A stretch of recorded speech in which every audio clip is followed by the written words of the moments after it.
Gold trusted gold buyers మీరు తాకట్టు పెట్టిన బంగారాన్ని విడిపించి ఈ రోజు ఉన్న మార్కెట్ ధరకు కొనబడను.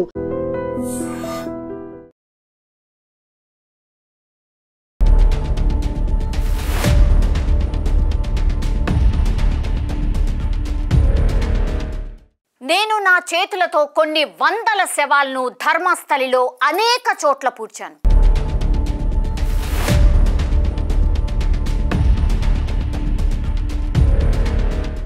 అందులో అండర్వేర్ లేని మహిళలు, బడికి వెళ్లే అమ్మాయిల శవాలు కూడా ఉన్నాయి. ప్రాణభయంతో ఆ పని చేశాను. నిజం చెప్పాలని బయటకొచ్చాను. అవి ఎక్కడున్నాయో మీకు చూపిస్తాను. ఎవరు చేశారో చెప్తాను. మీరు నా మాటలు నమ్ముతారో లేదో.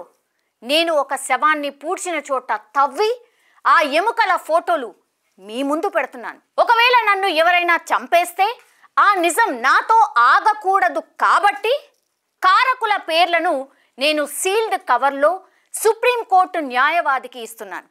కావాలంటే నాపై నిజ నిర్ధారణ పరీక్షలు కూడా చేసుకోండి. నేను చెప్పింది తప్పైతే ఏ చర్యకైనా నేను సిద్ధం. కానీ దయచేసి దీనిపై చర్యలు తీసుకోండి. భారతదేశాన్ని ఉలిక్కి పడేలా చేసినటువంటి ఫిర్యాదు ఇది. జూలై 3న కర్ణాటకలోని మ్యాంగ్లూరులో దగ్గరలోని దక్షిణ కన్నడ జిల్లా పరిధిలోని ధర్మస్థల పోలీస్ స్టేషన్లో ఒక గుర్తు తెలియని వ్యక్తి ఇచ్చిన ఫిర్యాదులోని మాటలివి. తాను ధర్మస్థలిలో పారిశుద్ధ్య కార్మికుడిగా పనిచేశానని చెప్పుకుంటూనే ఇప్పుడు కర్ణాటక వారు భీమా అని పిలుచుకుంటున్నారు ఆ వ్యక్తిని. న్యాయవాదులు ఆయన్ను రహస్య ప్రదేశంలో ఉంచి పేరు అట్లాగే ఆయన మొహం కనబడకుండా ఇతర వివరాలు బయటకి రాకుండా చాలా భద్రంగా చూసుకుంటున్నారు. దానిపై కర్ణాటక ప్రభుత్వం విచారణ కోసం ఒక సిట్ని కూడా ఏర్పాటు చేసింది. సిట్ అంటే స్పెషల్ ఇన్వెస్టిగేషన్ టీమ్. వారు ఆ భీమాను దాదాపుగా 5 గంటల పాటు విచారించారు. ఆయన చెప్పినటువంటి ప్రదేశాల్లో తవ్వకాలు కూడా స్టార్ట్ చేశారు. కూలీలు, చిన్న యంత్రాలు, పోలీసులు, వాసన పసిగట్టే జాగిలాలు అంటే కుక్కల్ని కూడా ధర్మస్థల పరిసరాల్లో మృతదేహాల కోసం తవ్వకాలు ఆల్రెడీ స్టార్ట్ అయ్యాయి. ఇక్కడ విచిత్రం ఏంటంటే ఆ వ్యక్తి మాటలు విని ఈ దేశమంతా ఆశ్చర్యపోయింది. కానీ కర్ణాటక వాసులు పెద్దగా అసలే షాక్ కాలేదు. ఎందుకంటే తులు ప్రాంతంలో కానీ కర్ణాటకలోనూ ధర్మస్థల గురించి అటువంటి ఎన్నో భయానక కథల గురించి అప్పటికే చాలామంది కర్ణాటక వాసులు విన్నారు, చూశారు కూడా. ఈ గుర్తు తెలియని వ్యక్తి రాసినటువంటి ఫిర్యాదులో ఒళ్ళు గగ్గురు పొడిచే భయంకరమైన ఆరోపణలు చాలా ఉన్నాయి. దాని గురించి తెలుసుకునే కంటే ముందు అసలు ధర్మస్థల చుట్టూ ఉన్న నేరారోపణలు అట్లాగే చరిత్ర ఒక్కసారి తెలుసుకునే ప్రయత్నం చేద్దాం. ధర్మస్థల ఒక పుణ్యక్షేత్రం. దాని పక్కనే ఆనుకుని ఉజిరే అనే మరో ఊరు ఉంటుంది. ఈ 2 ఊళ్ళ చుట్టుపక్కల అడవి లాంటి ప్రాంతాలు, నేత్రావతి నది అనే చిన్న నది కూడా ఉంటుంది. అక్కడ ఘోరమైన నేరాలకు దశాబ్దాల చరిత్ర ఉందని స్థానికులు చెప్తూ ఉంటారు. వేదవల్లి అనే టీచర్ ధర్మస్థలిలో ఉండేవారు. ఆమె భర్త ఒక డాక్టర్. ఆమెకు హెడ్ మినిస్ట్రెస్గా రావాల్సినటువంటి ప్రమోషన్ రాలేదు. ఆమె కోర్టుకు వెళ్ళి ప్రమోషన్ తెచ్చుకున్నారు లీగల్గా. గతంలో ఆమె ప్రమోషన్కు అడ్డం పడిన అక్కడి స్థానిక ప్రముఖులు కొందరు దీన్ని సహించలేకపోయారు. దాంతో ఆమె భర్త ఇంట్లో లేనప్పుడు ఆమెను బాత్రూంలో తగలబెట్టేశారు. భర్త ఫిర్యాదు చేయడానికి స్టేషన్కి వెళ్తే భర్తపైనే కేసు పెట్టారు పోలీసులు. కోర్టు భర్తను నిర్దోషిగా విడుదల చేసేసింది. కానీ అసలు దోషులు ఎవరు ఇప్పటికీ కూడా తేలలేదు అంటూ దాదాపుగా 45 ఏళ్ల నాటి నేరాల గురించి మహేష్ శెట్టి తిమ్మరోడి అట్లాగే గిరీష్ మట్టెనవార్ అనే వ్యక్తులు చెప్తున్నటువంటి సిచ్యువేషన్.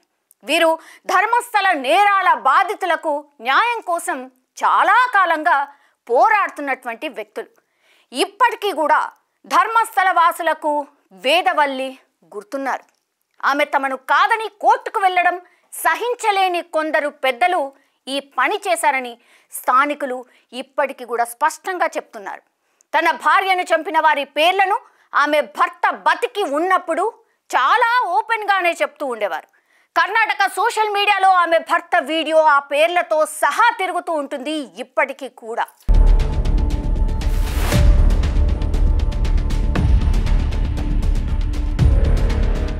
పద్మలత అనే ఇంకో మహిళ గురించి ఇప్పుడు మనం చెప్పుకుందాం.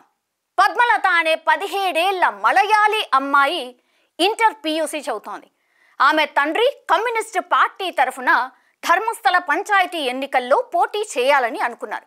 సరిగ్గా ఆ రోజుల్లోనే, అంటే ఇది 1986 డిసెంబర్లో కాలేజ్కి వెళ్ళినటువంటి ఆ అమ్మాయి ఇంటికి రాలేదు.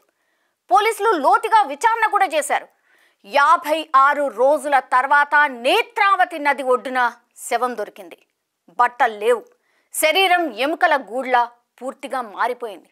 ఆందోళనలు జరిగాయి, అయినా కేసులో ఎలాంటి పురోగతి లేదు. అసలైన దోషులు తేలలేదని ఆమె కుటుంబం ఇప్పటికీ ఆరోపిస్తోంది. సాధారణంగా అయితే ఆ కుటుంబంలో ఎవరైనా చనిపోతే దహనం చేస్తారు, కానీ ఆమెను పూడ్చిపెట్టారు తండ్రి. ఒకవేళ భవిష్యత్తులో పోలీసులు ఆమె మరణంపై విచారణ చేస్తే సాక్ష్యం ఉండాలని అలా చేశారు. తర్వాత ఆయన కూడా చనిపోయారు. ఇది జరిగి దాదాపు 4 దశాబ్దాలు, అంటే 38 సంవత్సరాలు అవుతోంది. ఇప్పటికీ ఆ సమాధిని ఎవరూ తవ్వలేదు, కేసు తెరవలేదు, న్యాయం జరగనూ లేదు. పద్మలత గురించి ధర్మస్థల పక్కనే ఉన్నటువంటి ఉజిరే గ్రామాల్లో చాలా మంది ఈ కథ అంతా అక్షరం పొల్లుపోకుండా ఇప్పటికీ కూడా చెప్తూ ఉంటారు. మా సోదరి కాళ్ళు చేతులు తాళ్లతో కట్టేసున్నాయి. కేసు దర్యాప్తుకు అవసరమవుతుందని శవాన్ని మా నాన్న ఖననం చేశారు. నా చెల్లి నోట్లో ముందు దంతాలు లేవని మృతదేహాన్ని చూసిన నా అత్త కూడా చెప్పింది. విచారణ కోసం పోరాటం చేసిన మా నాన్నను చంపే ప్రయత్నం కూడా చేశారు. చుట్టాలను మా ఇంటికి రానిచ్చేవారు కాదు. సో ఎన్నికల్లో నిలబడ్డంతో పాటు ఒక ఎస్టీ కుటుంబాన్ని పరిహారం లేకుండా వెళ్ళగొడితే దానిపై నిరసన తెలిపినందుకు మా నాన్నపై ఇక్కడి పెద్దలకు కోపం వచ్చింది. వారే ఇలా చేయించారు, పోలీసులు సరిగ్గా దర్యాప్తు చేస్తే ఇప్పటికైనా నిజం బయటపడుతుంది అంటూ పద్మలతకి సంబంధించిన సోదరి చంద్రావతి చెప్తున్నటువంటి పరిస్థితి.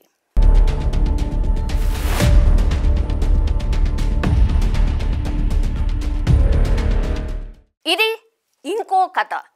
MBBS మొదటి ఏడాది చదివే అమ్మాయి అనన్య భట్ స్నేహితురాళ్లతో కలిసి ధర్మస్థల వెళ్ళారు. ఆ తర్వాత అకస్మాత్తుగా కనిపించకుండా పోయారు. తల్లి సుజాత భట్ ధర్మస్థల వచ్చి కూతురి కోసం వెతకడం స్టార్ట్ చేసింది. తన కూతురు గురించి వాకప్ చేస్తుంటే స్థానికుల సమాధానం విని ఆమె చాలా ఆశ్చర్యపోయారు. ఇక్కడ వెతకండి, ఇక్కడ ఇదంతా మామూలే అనేవారు. బెత్తనగుడి పోలీసులు అసలు ఫిర్యాదే తీసుకోలేదని సుజాత భట్ ప్రధాన ఆరోపణ. నీ కూతురు ఎవరితోనో వెళ్ళిపోయి ఉంటుందని పోలీసులు చెప్తున్నారు. తర్వాత నేరుగా ఆ ఊరిలోని పెద్ద మనిషి దగ్గరికి వెళ్ళాను. మాకు ఇదే పనా, నువ్వే చూసుకో అన్నారు. నేను అక్కడే గుడి బయట కూర్చున్నాను. ఆ రోజు సాయంత్రం 7 గంటలకు 3 మనుషులు నా దగ్గరికి వచ్చి మీ అమ్మాయిని చూపిస్తాం అని నన్ను తీసుకువెళ్ళి కళ్ళకు గంతలు కట్టి ఒక చోట కుర్చీలో కట్టేశారు. ఎవరో వచ్చి ఇక్కడి నుంచి వెళ్ళిపోకపోతే ప్రాణాలకు ప్రమాదం అంటూ కూడా హెచ్చరించారు. నేను నా కూతురు గురించి అడగగానే వెనక నుంచి నా తలపై బలంగా కొట్టారు. ఆ తర్వాత ఏం జరిగిందో నాకు అసలు గుర్తు కూడా లేదు. నేను 3 నెలల తర్వాత బెంగళూరులోని ఆసుపత్రిలో కళ్ళు తెరిచాను. ఆసుపత్రికి ఎవరు తీసుకొచ్చారో, బిల్లు ఎవరు కట్టారో కూడా నాకు తెలియదు. డిశ్చార్జ్ చేశాక మ్యాంగ్లూరులోని సొంతింటికి వెళ్తే లోపలంతా కాలిపోయి ఉంది. మా దుస్తులు కానీ, అమ్మాయి దుస్తులు కానీ, నా రికార్డ్స్ కానీ, మా అమ్మాయి రికార్డులు కానీ పూర్తిగా తగలబడిపోయాయి. ఏం చేయాలో అర్థం కాలేదు. వారం రోజుల పాటు రోడ్లపై తిరిగానంటూ చెప్పారు అనన్య భట్ తల్లి సుజాత భట్. ఆమెకు బహుశా 70 ఏళ్ల వయసు ఉంటుంది. కోల్కతాలో CBIలో స్టెనోగ్రాఫర్గా చేశానని ఆమె చెప్తున్నారు. తాజాగా 100 మందిని పూడ్చానన్న వ్యక్తి వార్తలు చూసి ఈమె మళ్ళీ ధర్మస్థల వచ్చారు. తన కూతురు అస్థికలు దొరికితే DNA పరీక్ష చేసి వాటిని తనకు అప్పగించాలని ఆమె ప్రాధేయపడుతున్నారు.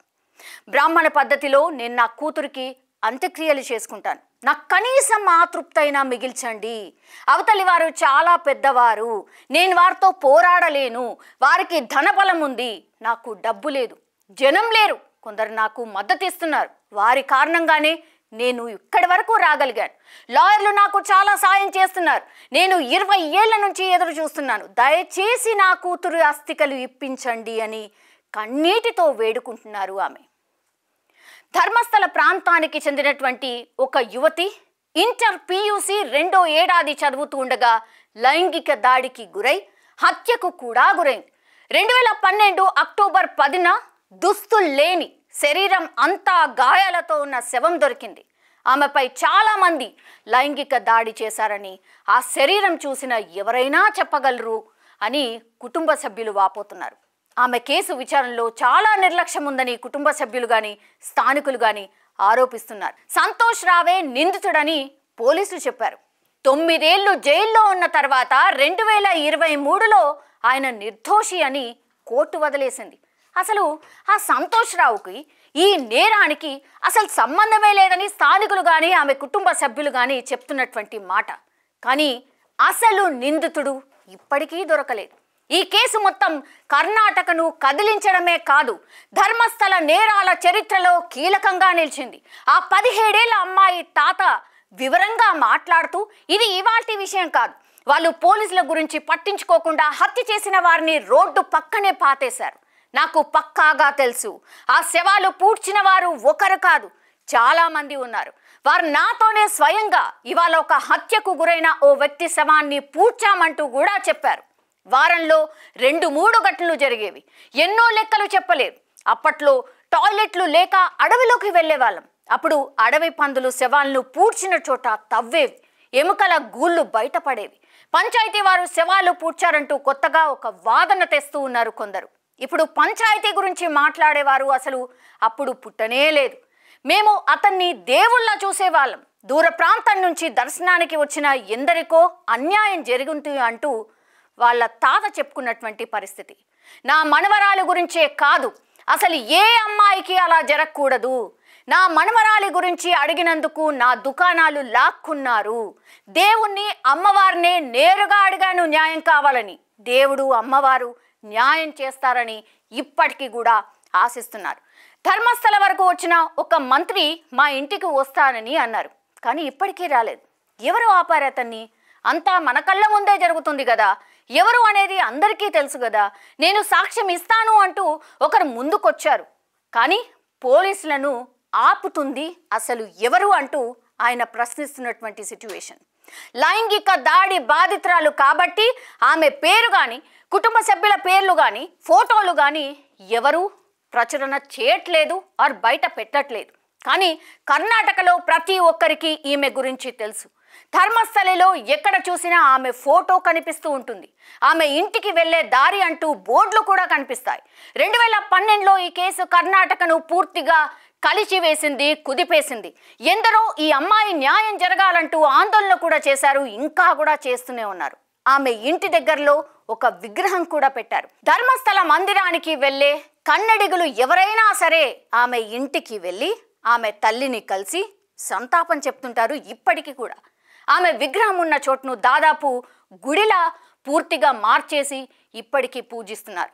ఆమె గురించి సమీర్ అనే యూట్యూబర్ చేసినటువంటి వీడియోకు 2 కోట్ల వ్యూస్ వచ్చాయి, కానీ దాన్ని ఆయన తొలగించాల్సినటువంటి సిచ్యువేషన్ తీసుకొచ్చారు. ఈ కేసులో కీలక సాక్ష్యాలు కూడా హత్యకు గురయ్యారని ఆరోపణలు కూడా ఉన్నాయి. ఆ కేసులో ఒక కన్నడ ఛానల్లో బహిరంగంగా ధైర్యంగా మాట్లాడినటువంటి ఒక వ్యక్తిని ధర్మస్థల వాసులు హీరోలాగా స్వాగతించినటువంటి వీడియోలు కూడా ఇప్పటికీ వైరల్గా మారిపోయాయి. ఇక్కడ మాట్లాడుతున్నవి మనం కేవలం 4 మహిళల గురించి. తాను 100 శవాలు పూడ్చానంటూ ముందుకు వచ్చినటువంటి వ్యక్తికి ఇక్కడ చెప్పిన అనన్య భట్, 17 ఏళ్ల అమ్మాయి వేదవల్లి, పద్మలత కేసులకి అసలు సంబంధమే లేదు. ఇది పూర్తిగా కొత్తవి. ఇలా చెప్పుకుంటూ పోతే ధర్మస్థల చుట్టూ అసహజ మరణాలు, దారుణమైనటువంటి లైంగిక దాడుల కథలు ఎన్నో వినిపిస్తున్నాయి. దశాబ్దాల నుంచి ధర్మస్థలిలో వందల మంది మహిళలపై లైంగిక దాడులు, హత్యలు, మగవారి హత్యలు జరిగాయనేది స్థానికులు చెప్తున్నటువంటి స్పష్టమైనటువంటి మాట. కానీ ఈ మాట సాక్ష్యాలు లేకుండా చెప్తున్నటువంటిది అసలే కాదు. ధర్మస్థల, ఉజిరే గ్రామాల్లో 2001 నుంచి 2011 మధ్యలో సంభవించిన అసహజ మరణాలు 452 అని బెల్తంగడి పోలీసులు ఇచ్చిన ఆర్టీఐ రిప్లైలో ఉంది. అందులో 96 మరణాలు మహిళలవే. ఇవన్నీ పోలీసుల దృష్టికి వెళ్ళిన అసహజ మరణాలు. అవి ఆత్మహత్యలు, హత్యలు లేదా ప్రమాదాలు కూడా కావచ్చు. కానీ మొత్తం పోలీస్ స్టేషన్ పరిధి కూడా కాకుండా కేవలం 2 గ్రామాల్లో అన్ని అసహజ మరణాలు జరగడం ఆశ్చర్యం అంటున్నారు ఆర్టీఐ దాఖలు చేసినటువంటి ఒక వ్యక్తి ఆర్ నాగరిక సేవా ట్రస్ట్ వారు చెప్తున్నటువంటి మాట. ధర్మస్థలలో ఆత్మహత్య చేసుకుంటే మోక్షం వస్తుందని ఒకటి ఏదో పుట్టించారు. కానీ అలాంటిది ఏమీ లేదు అని చాలామంది చెప్తున్నటువంటి మాట. ఇక్కడ ఒక ముఠా ఉంటుంది. జంటగా వచ్చిన వారిలో బాగున్న వారిని గుర్తించి ఆ జంటను వేరు చేసి స్త్రీపై లైంగిక దాడి చేస్తూ ఉంటారు. ఆ తర్వాత ఏం చేస్తారో నేను చెప్పాల్సిన అవసరమే లేదు, మీకే ఇప్పటి వరకు అర్థమై ఉంటుంది. దానికి డి గ్యాంగ్ అని పేరు. ధర్మస్థలిలోని కొందరు పెద్దల అండదండలు వారికి స్పష్టంగా ఉన్నాయి. మొత్తంగా వారు చేసే అరాచకాల వల్ల ఈ ప్రాంతానికి ధర్మస్థల రిపబ్లిక్ అనే పేరు పెట్టారు అంటూ కూడా స్థానికులు చెప్తున్నారు. ఇక్కడ గుర్తించాల్సింది ఏంటంటే, తాజాగా లొంగిపోయినటువంటి వ్యక్తి తాను స్వయంగా పూడ్చానని చెప్తున్న వందల శవాలు కూడా ఈ 452 లెక్కలోనివి కాదు. అవి అసలు పోలీసుల రికార్డుల్లోనే లేవు. ఈ అసహజ మరణాలపై కర్ణాటక ప్రభుత్వం నియమించినటువంటి prevention of sexual violence against women and children committee అధ్యక్షుడు ఉగ్రప్ప విచారణకు ఆదేశించారు పూర్తిగా. ఆ నివేదిక ప్రస్తుత పరిస్థితి గురించి ఎవరికీ కూడా తెలియదు. అయితే 2012 నాటి 17 ఏళ్ల అమ్మాయి ఘటన తర్వాత కర్ణాటకకు చెందినటువంటి లాయర్స్, డిజిటల్ మీడియా, యూట్యూబర్స్, ప్రజా హక్కుల సంఘాలు కావచ్చు, హిందుత్వ సంఘాలు ఈ ఘటనలపై పెద్ద ఎత్తున ఆందోళనలు కూడా చేశాయి. రాష్ట్రం మొత్తం కదలడం, 2012 తర్వాత ధర్మస్థలిలో నేరాల సంఖ్య గణనీయంగా తగ్గిందని వారంతా చెప్తున్నారు. అయితే పాత నేరాలతో పాటుగా అక్కడ జరిగే అనేక చట్ట వ్యతిరేక అంశాలపై విచారణ కోసం వారిప్పుడు పట్టుబడుతున్నారు. వారంతా ఒక వ్యక్తి, ఒకే కుటుంబం, ఒకే సంస్థ వైపు తమ వేళ్లని చూపిస్తున్నారు. కోర్టు ఉత్తర్వుల వలన ఆ వ్యక్తి లేదా కుటుంబం పేరు వివరాలు మేమిక్కడ రాయటం లేదు. ఈ ఆరోపణలపై వారిని సంప్రదించే ప్రయత్నం చేసినప్పటికి కూడా వాళ్ళు అందుబాటులోకి రాలేదు అనే వాదన కూడా ఒకటి వినిపిస్తోంది. సో హత్యలు తగ్గినప్పటికీ తమపై నిరసనలకు దిగేవారిని ధర్మస్థల పెద్దలు వదలరు, ఏదో రకంగా వేధిస్తారు అని స్థానికులు ఆరోపిస్తున్నారు.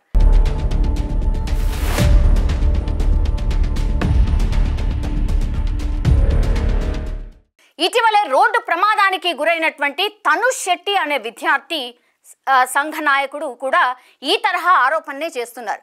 నేను చిన్నప్పటి నుంచి ఇక్కడ నేరాలు, అత్యాచారాలు, భూ ఆక్రమణల గురించి వింటూ పెరిగాను. 2012 నాటి 17 ఏళ్ల అమ్మాయి ఘటన కావచ్చు, నేరం చేసిందెవరో తేలాలన్న ఆందోళనలో కూడా నేను అందులో కూడా పాల్గొన్నాను అన్నటువంటి మాట చెప్తున్నాడు. ఇక్కడ శక్తివంతమైన వ్యక్తులపై నేను సోషల్ మీడియాలో ఆందోళన కూడా స్టార్ట్ చేశాను, ఎందుకంటే మీడియా దాన్ని కవర్ చేయడం లేదు అనేటువంటి మాట కూడా చెప్తున్నాడు. సో 3 నెలల క్రితం నాకు ఒక మెసేజ్ వచ్చింది, త్వరలో నీకు యాక్సిడెంట్ జరగబోతోంది అంటూ ఒక మెసేజ్. 2 నెలల క్రితం నేను బైక్పై వెళ్తుండగా ఆటో ఢీ కొట్టింది. నీ ప్రమాదం నేను కల్లారా చూశాను, ఇది దేవుని శాపమని మళ్ళీ పోస్ట్ వచ్చింది అనేటువంటి మాట చెప్తున్నాడు. నేను స్టేషన్లో ఫిర్యాదు చేయడానికి వెళ్తే వారు అసలు తీసుకోలేదు. మ్యాంగ్లూరు ఎస్పీ దగ్గరికి వెళ్ళాక ఆయన ఆదేశాలతో తప్పనిసరి పరిస్థితుల్లో చాలా ఇబ్బంది పెట్టి అప్పుడు కేసు తీసుకున్నారు. కానీ ఇప్పటికీ కూడా దాని మీద ఎలాంటి చర్య లేదు. విచిత్రంగా నేను ఆ ఫిర్యాదులో ఏ పెద్ద మనిషి పేరు రాయకపోయినా నా కేసు విచారణపై స్టే కోసం కావచ్చు వారు హైకోర్టుకు కూడా వెళ్ళారు. ఆ కోర్టు ఉత్తర్వుల్లో వారే ఒక పెద్ద మనిషి పేరు పెట్టి నేను ఆయన పరువుకు భంగం కలిగించేలా చేస్తున్నానంటూ నాపైనే ఆరోపణలు చేశారు అన్నటువంటి మాట చెప్తున్నాడు ఆ వ్యక్తి. ఆ ప్రమాదంలో నా వేళ్లు తెగాయి, చేతుల్లో రాడ్లు పడ్డాయి, చేయి పైకి లేపలేను. ఇప్పుడు ఎవరైతే ఆ పెద్దకు వ్యతిరేకంగా నిరసన చేస్తారో వారిని అంతా లక్ష్యంగా చేసుకుంటారు, వాళ్ళ వ్యాపారాలను దెబ్బతీసి దాడులు చేస్తూ ఉంటారు. నాది చాలా చిన్న ఉదాహరణ అంటూ తనుష్ శెట్టి చెప్పుకొచ్చినటువంటి మాట. అయితే ఇన్ని నేరాలు కూడా చాలా తక్కువే అంటున్నారు కర్ణాటకకు చెందినటువంటి అనేక మంది ఆందోళనకారులు. కొంతకాలంగా ధర్మస్థల ఘటనలపై పోరాడుతున్నటువంటి మాజీ పోలీస్ అధికారి, బీజేపీ మాజీ నాయకుడు గిరీష్ మట్టెన్నవార్ దీని గురించి చెప్పే ప్రయత్నం చేశారు. ఆ గుర్తు తెలియని వ్యక్తి ఫిర్యాదు కేసులో ఈయన చురుకుగా వ్యవహరిస్తున్నారు, ఇన్ఫర్మేషన్ కూడా గ్యాదర్ చేసే ప్రయత్నం చేస్తున్నారు. ఇక్కడ మొత్తం క్రిమినల్ జస్టిస్ వ్యవస్థ కుప్పకూలిపోయింది. వేదవల్లి కేసు నుంచి ఇదే జరుగుతోంది. 2012 నాటి 17 ఏళ్ల అమ్మాయి మరణానికి కాస్త ముందు అన్నా చెల్లెళ్లను డబుల్ మర్డర్ చేశారు. అందులో చెల్లిపై సామూహిక లైంగిక దాడి చేశారు, తల మీద మోది చంపేశారు. అక్కడ వందల కొద్దీ లైంగిక దాడులు, హత్యల వివరాలు నమోదు కాలేదు. అక్కడ నేరస్తులు మతం, దేవుణ్ణి అడ్డం పెట్టుకున్నారు. తమను ప్రశ్నిస్తే దేవుణ్ణి ప్రశ్నించినట్టుగా చూపిస్తూ ఉన్నారు. మేము భక్తులమే, మేము దేవుని కాదు, నిర్వాకులం మాత్రమే ప్రశ్నిస్తూ ఉన్నారు అన్నటువంటి వాదన కూడా తెస్తూ ఉన్నారు. సో 4-5 దశాబ్దాలుగా ఇది జరుగుతూనే ఉంది. కానీ 2012 ఘటన తర్వాత జనంలో వ్యతిరేకత వచ్చాక పరిస్థితిలో కాస్త మార్పు వచ్చింది. వారిపై కేవలం హత్య, లైంగిక దాడి నేరాల్లోనే కాకుండా వేల కోట్ల మనీ లాండరింగ్ ఆరోపణలు కూడా ఉన్నాయి. ఆ విషయంగా కూడా వారి వల్ల చాలా మంది ఆత్మహత్య చేసుకున్నారు. వీటిపై కూడా విచారణ జరగాలి అంటూ డిమాండ్ అయితే వినిపిస్తోంది.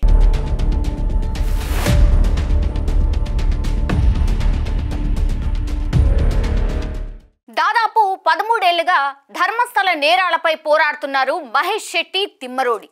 ఈయన రాష్ట్రీయ హిందూ జాగరణ్ వ్యవస్థాపకులు.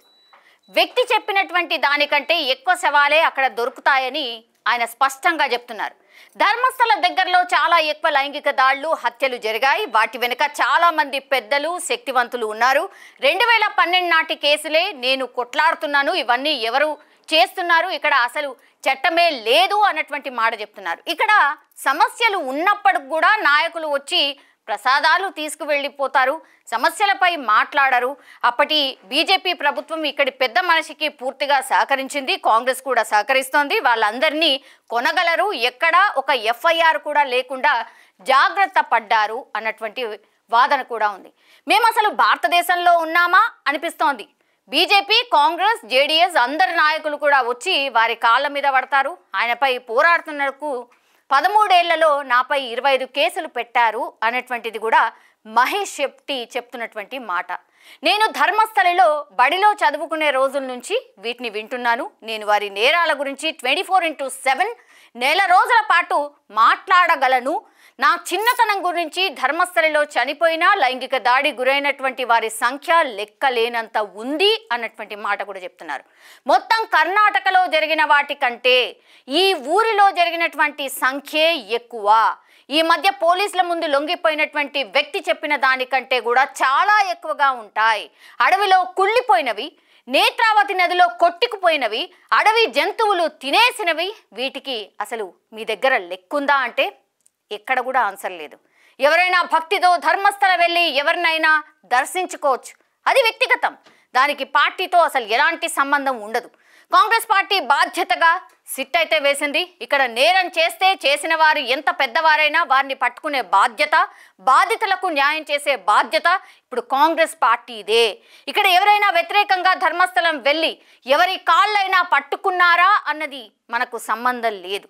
అక్కడ నిజాలు చెప్పే వారిని కాపాడడం కూడా కాంగ్రెస్ బాధ్యతే అంటూ చాలా మంది మాట్లాడుతున్నటువంటి పరిస్థితి అయితే కనిపిస్తోంది. దీనిపై సిట్ విచారణ జరుగుతోంది.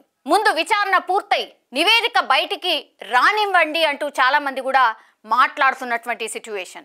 మేమెవరికి మద్దతు ఇవ్వడం లేదు, నేరం రుజువైతే శిక్ష వేయండి, ధర్మస్థలిలో ఎవరికి మా పార్టీతో సంబంధం లేదు, సిట్ విచారణకు ఎదురు పడం అన్నటువంటి మాట చాలా మంది పార్టీకి సంబంధించిన ప్రతినిధులు కూడా చెప్తున్నటువంటి పరిస్థితి. బెంగళూరులో హత్యకు గురైనటువంటి జర్నలిస్ట్ గౌరీ లంకేష్కు చెందినటువంటి లంకేష్ పత్రిక చాలా ఏళ్ల క్రితం ధర్మస్థల గురించి కథనాలు కూడా రాసింది. ఎందరో నిజాయితీ పరులైనటువంటి విలేకరులను వారు చంపేశారు. శంకర్ భట్ ప్రెస్ ఆఫీస్ తగలబెట్టేశారు. ఈ ధర్మస్థల మాఫియాపై గౌరీ లంకేష్ పత్రిక దీపావళి ప్రత్యేక సంచికలో ఒక ప్రత్యేక కథనం కూడా రాసింది. ఆ వెంటనే ఆ రిపోర్టర్ని చంపేశారు. పద్మలత కేసు గురించి వచ్చినటువంటి పత్రికలు పంచే పేపర్ బాయ్ని కూడా చంపేశారు. ఇది నిజం. ధర్మస్థలిలో ఈ నేరాలతో పాటుగా భూ ఆక్రమణలు, దేవాలయ నిర్వహణ, దేవాలయ యాజమాన్య హక్కులకు సంబంధించిన అంశాలు కావచ్చు, నిబంధనలకు విరుద్ధంగా జరిగే అధికంగా ఉండే వడ్డీ వ్యాపారాలపై పలువురు స్థానికులు పోరాటం చేస్తున్నారు. ఇప్పటికైనా దీనిపై నాగరిక సేవా ట్రస్ట్ అనే సంస్థ సుదీర్ఘంగా న్యాయ పోరాటం కూడా చేస్తోంది. ధర్మస్థల పెద్దలు కనీసం 16 చట్టాల్ని ఇక్కడ ఉల్లంఘించారు. నేరాల విషయంగానే కాకుండా ఉల్లంఘనల పరంగా కూడా వారు జైలుకు వెళ్ళగలరు అని సోమనాథ్ నాయక్ అనే వ్యక్తి చెప్తున్నటువంటి పరిస్థితి. ఈ పోరాటాలకు ప్రతిగానే తాము అనేక కేసులు కూడా ఎదుర్కొంటున్నట్టు వారు చెప్పిన సిచ్యువేషన్. 2012లో మొదలైనటువంటి ఆందోళన తాజాగా గుర్తు తెలియని వ్యక్తి ఫిర్యాదుతో ఇప్పుడు వెలుగులోకి వచ్చిందని చెప్పొచ్చు. బెంగళూరుకి చెందినటువంటి సీనియర్ న్యాయవాది ఆయన కోర్టు ముందు పెట్టారు. తాను ఈ విషయాలు చెప్తే ఎవరు నమ్మరని, తనంతట తానే ఆ అస్థికలు తీసుకొని వచ్చాడు. అతని చెప్పేది నిజమా అబద్ధమా అని పోలీసులు తేల్చారు. మీరు కూడా నమ్మకండి, నిజాయితీగా విచారణ చేసి చూసి అప్పుడే నమ్మండి అన్నటువంటి మాట చెప్తున్నారు. అతని గొంతుక కోర్టు ముందు విప్పే అవకాశం ఇవ్వాలని కూడా నేను నమ్మాను కాబట్టి అందుకే ఇందులోకి దిగాను, ఇందులో నేను సహకరిస్తున్నాను. గతంలో నమోదైన ఏ నేరానికి సంబంధించినటువంటి పెండింగ్ కేసుకైనా దీనికి సంబంధం లేదు, ఇది పూర్తిగా కొత్త కేసు అన్నటువంటి మాట చెప్తున్నారు. సో ఈ ధర్మస్థల చుట్టూ 1970ల నుంచి వివాదాలు ఉన్నాయి.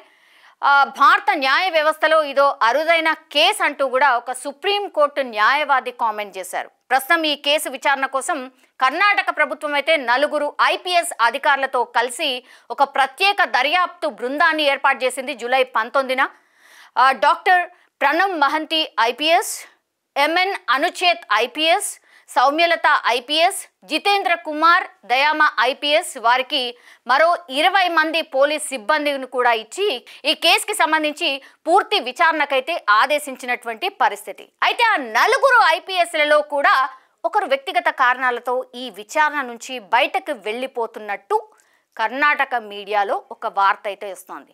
సో ఎంత ఇన్ఫ్లుయెన్స్ ఉందో దీన్ని బట్టి మనం అర్థం చేసుకోవచ్చు. ఇప్పటికే ఈ సిట్ విచారణ ప్రారంభించి ఫిర్యాదుదారుణ్ణి 5 గంటలకు పైగా ఆల్రెడీ విచారణ చేసింది. ఇప్పుడు తవ్వకాలు కూడా జరుపుతోంది. దీనిపై ధర్మస్థల దేవాలయం తరఫున పార్శ్వనాథ జైన్ అనేటువంటి వ్యక్తి ఒక ప్రకటన కూడా విడుదల చేశారు. సిట్ అత్యున్నత స్థాయిలో విచారణ జరిపి నిజాలు వెలుగులోకి తీసుకువస్తుందని మేము ఆశిస్తున్నాము అండ్ కోరుతున్నామంటూ కూడా ఆయన ప్రకటనలో రాసుకొచ్చిన పరిస్థితి. ఇక ధర్మస్థల స్టేషన్లోని క్రైమ్ నంబర్ 39/2025లో ఎక్కడా ధర్మస్థలకు సంబంధించిన ఒక దేవాలయం పేరు కానీ, దాని నిర్వాహకులైనటువంటి ఒక కుటుంబం పేరు కానీ, వారు నిర్వహించే ఇతర సంస్థల పేర్లు కానీ రాయవద్దు, ఇప్పటికీ రాసినవి తొలగించాలంటూ కూడా ఆ కుటుంబ సభ్యులు బెంగళూరు నగర కోర్టుకు వెళ్ళగా వారికి అనుకూలంగానే తీర్పు వచ్చింది. దీంతో ఎక్కడా కూడా వారి పేర్లు మీడియాలో రాయడానికి అవకాశం లేకుండా పోయింది. అందుకే ఒక వ్యక్తి ఆర్ ఒక కుటుంబం అనే మాత్రమే మనం కూడా ప్రస్తావిస్తున్నాం.